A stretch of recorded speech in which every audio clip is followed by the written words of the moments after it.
Bună ziua from Romania! Kamusta kayo? Magandang araw sa ating lahat. Sana nasa mabuting kalagayan kayo kasi nga 'di ba may bagyo sa Pilipinas. Mag-ingat po tayong lahat. Nandito pala kami ng Yana sa likod at naabutan namin itong aming tatay na inaayos yung kudal dito sa aming garden kasi nga napakasabad ng aming ido. Tapos itong Yana, tingnan nyo naman siya dyan. Nakaupo siya sa kanyang swing. Kaso nga lang hindi namin nilagay sa may hanging na area ba kasi wala kaming paglagyan. Super ganda talaga ng weather today. Ang sarap magtambay dito sa likod at magpainit. Yung aking asawa pala, tinanggal niya na doon yung mga balas at bato sa may harapan ng aming bahay para naman kapag dumating na yung aming okasyon dito is malinis doon sa may harapan. Pumasok na kami dito ng Yana para kasi magluto ako ng aming kakainin ba for lunch. Pero ang inuna ko muna is gagawa ako dito ng siomai. Kasi naalala ko na meron pala akong karne at yung Yana kumakain talaga yan ng carrots na hilaw ba. At ito pala yung magiging sangkap ng aking siomai. Itong sibuyas dahon.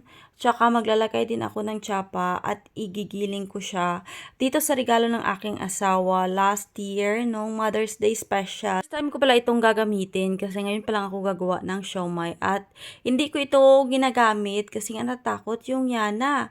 So ito na ilalagay ko na dito yung mga gulay ginpang tayat ko or ginpangkat ko sa mga maliliit para naman hindi mahirapan itong aking machine sa paggiling. At ito na nga inumpisahan ko na diyang i-on yung aking pangmalakasan na panggiling. At kita niyo naman 'di ba yung aking Yana, nagkakupo siya sa akin kasi nga natakot siya. After ko palang patulugin yung Yana, ito na naman ako maglilinis ako dito sa buong kabahayan namin. Tapos yung mga halaman ko doon sa aming kitchen, just like kangkong at alugbati, nilipat ko dito sa may maliit naming bintana para naman maganda tingnan. At doon sa may aming kitchen, maglalagay ako doon ng maliit na flowers na binili nga namin. At yan yung aking asawa. Nag-uusap kami dyan. Nasabi ko sa kanya, meron na akong pagkain na tanghalian na pinipare sa kanya. Pero sabi niya, later na lang daw siya kakain. At tinuloy ko nga itong aking paggawa ng aking siomai.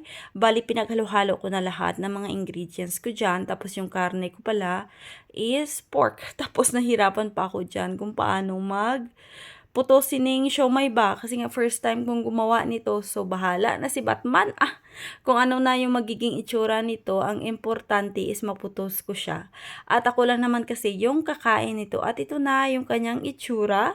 Bali konti lang yung aking ginawa kasi ako lang naman yung kakain at dito ko rin pala gin-steam sa aking maliit na rice cooker. Hindi ko ginamit yung malaki kasi gusto ko lang naman tikman kung masarap ba or hindi. At ito na nga the final tikim at masarap pala siya. In fairness dito sa aking ginawang siomai, masarap yung kanyang lasa at of course with the partner of juice.